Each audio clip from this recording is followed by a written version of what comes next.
سفیان ثوری نے بیان کیا، ان سے عامش نے، ان سے ابراہیم تیمی نے، ان سے ان کے باپ یزید بن شریک نے، اور ان سے ابو ذر غفاری رضی اللہ عنہ نے بیان کیا کہ نبی کریم صلی اللہ علیہ وسلم نے جب سورج غروب ہوا تو ان سے پوچھا کہ تم کو معلوم ہے یہ سورج کہاں جاتا ہے؟ میں نے عرض کی کہ اللہ اور اس کے رسول ہی کو علم ہے۔ آپ صلی اللہ علیہ وسلم نے فرمایا کہ یہ جاتا ہے اور عرش کے نیچے پہنچ کر پہلے سجدہ کرتا ہے، پھر دوبارہ آنے کی اجازت چاہتا ہے اور اسے اجازت دی جاتی ہے، اور وہ دن بھی قریب ہے جب یہ سجدہ کرے گا تو اس کا سجدہ قبول نہ ہوگا، اور اجازت چاہے گا لیکن اجازت نہ ملے گی، بلکہ اس سے کہا جائے گا کہ جہاں سے آیا تھا وہیں واپس چلا جا، چنانچہ اس دن وہ مغرب ہی سے نکلے گا۔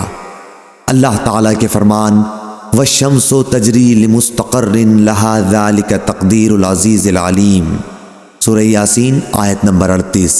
میں اسی طرف اشارہ ہے۔ صحیح بخاری حدیث نمبر 3199۔